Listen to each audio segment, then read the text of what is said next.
कुठून आले? नाही आणि व्हायरल जातात मॅम आणि न ब्लर करता हे व्हिडिओज व्हायरल सगळ्या सोशल मीडियावर. मी तुमच्या सगळ्यांचेच मनपूर्वक आभार मानते आणि हात जोडून महाराष्ट्राच्या माननीय मुख्यमंत्र्यांना विनम्र विनंती करते की हा मुद्दा जो मीडियाकडून मांडला जातोय हा अतिशय महत्त्वाचा आणि माणुसकीचा आहे.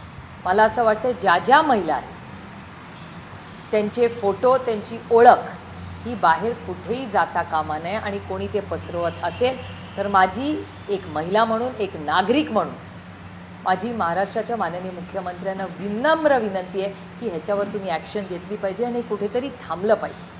राजकारण चालू राहील, हा राजकारणाचा विषय नाही, हा सुसंस्कृत महाराष्ट्राचा विषय आहे.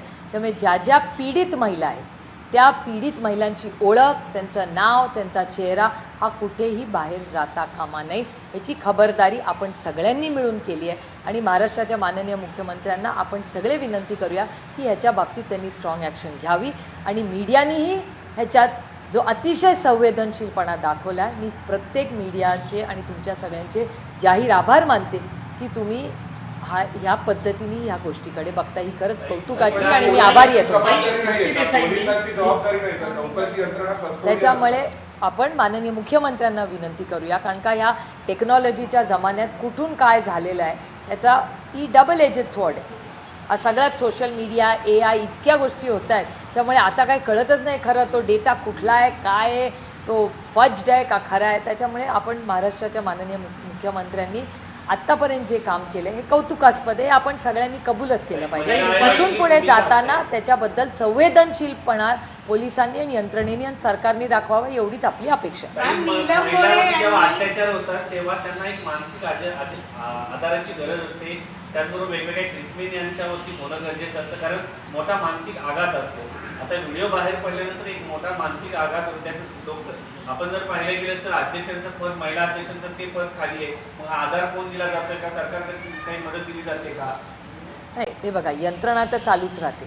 एखादं पद मोकळं राहिलं म्हणून काही यंत्रणा कामाची थांबत नाही. आणि माझ्या महाराष्ट्राच्या प्रशासनावर कोणीही तिथे वरती बसला असला तरी महाराष्ट्राचं प्रशासन हे अतिशय उत्तम प्रशासक आहे. मग सेक्रेटरीज असतील, जॉईंट सेक्रेटरीज असतील, कलेक्टर, सगळीच यंत्रणा. त्यामुळे ह्या महिलांना जर मदत लागत असेल तर तिथली जी यंत्रणा असेल ती नक्की धावून त्यांना मदत करेल. महाराष्ट्रात अतिशय उत्तम NGOs आहेत जे अतिशय उत्तम काम करत असतात, त्याचा सरकारचा काही संबंध नसतो.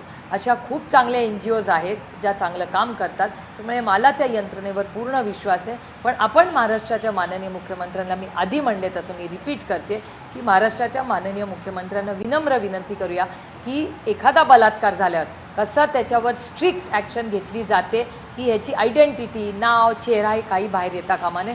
तसंच कुठल्याही महिलेच्या केसमध्ये तेच झालं पाहिजे. नीलम गोरे हे मंत्रिपद मिळण्यासाठी या बाबांकडे गेलेलं असं त्यांचं म्हणणं की फक्त मला खरं सांगू का? रुपाली चाकणकरच नाही.